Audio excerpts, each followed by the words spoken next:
sõbrad, tõenäoliselt on nüüd aeg, kus ma saan teile avalikult ka teada anda, mida ma siis nädala sees teen. Kindlasti paljud teavad, et ma laulan ja mängin pilli ansamblis Parvepoisid.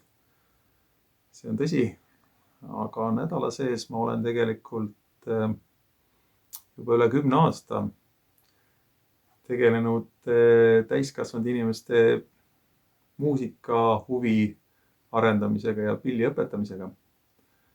Nimelt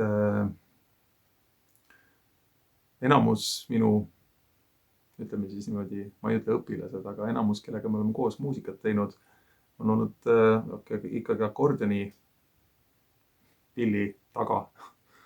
Ja miks ma siis täiskasvanud inimestega olen just koostööd teinud? Nimelt neil polegi väga palju võimalusi ise oma huvi muusika vastu kuidagi edasi arendada. Ja sellepärast olengi nendega just tegelenud ja minu juurde on tulnud inimesed, kes ei ole mitte väga palju muusika kokku puutunud. Osad on käinud kunagi laste muusikakoolis ja osad on ise õppinud ja isegi täitsa algajatega olen hakanud koostööd tegema. Nimelt igalühel on mingisugune oma huvi ja oma soov ja mõte, miks ta tahab just seda sel hetkel arendada. Ja nimelt on muusikal selline imeline võime viia inimesed kaugemale, kõrgemale, teise maailma päris. Kui sa seal sees oled, siis tunned, et kõik muu ununeb ära. Ja loomulikult peale akordioni mängimise ja õpetamise olen ka õpetanud inimestele erinevaid oskusi just klaveri või klahvpilli taga. Nimelt paljud on ise laulavad, aga tahaks ennast klaveriga saada näiteks. Ja siis seal on üht-teist, mida peab selgeks saama, et see oleks võimalik. Loomulikult sinna hulka kuulub ka muusikateooriat natuke, kes tahab nooti õppida, see saab ka noodi tundmist õppida. Ehk siis kogu selle jutu mõte on see, et ma nüüd annan teada, et tegelikult ma teen tunde natuke laiemalt ka. Ja asi selles, et kuna me nüüd oleme natukene teistmoodi olukorras, siis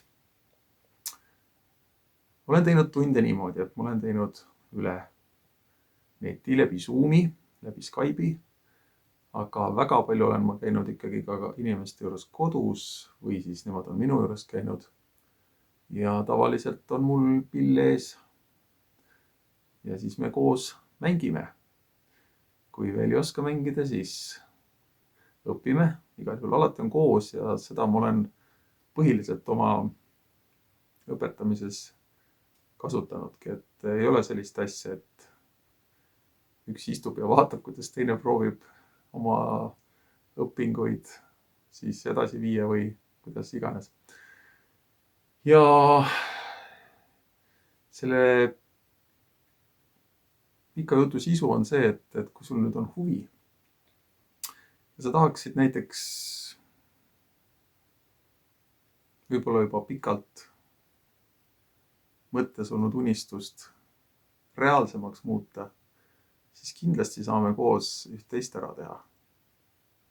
Nagu ma ütlesin, siis minu põhiline pill, mida ma õpetan, on akordion ja loomulikult klahvpilli ka. Seega, kui sul on huvi,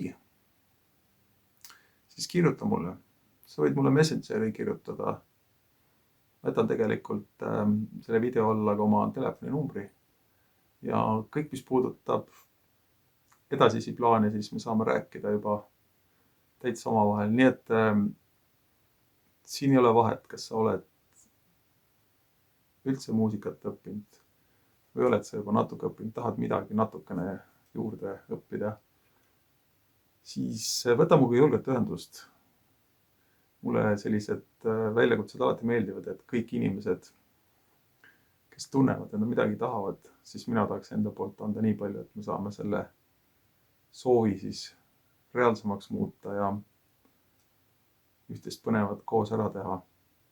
Pole siis vahet, kus sa oled Eestimaal Mina ise toimetan rohkem Tallinna piirkonnas, aga nagu ma ütlesin, see ei ole hetkel määrav. Me saame alati edasi rääkida.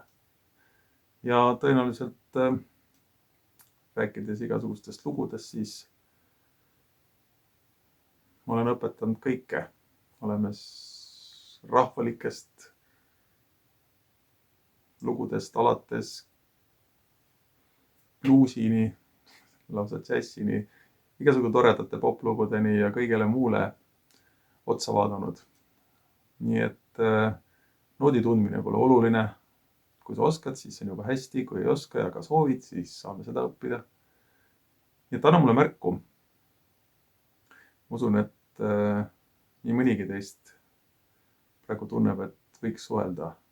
Isegi kui meil midagi koostöö mõttes kohe välja ei pruugi tulla, siis küsigi julgelt. Vaatame, mis me teha saame ja saame selle reaalsuse käega katsutavaks muuta.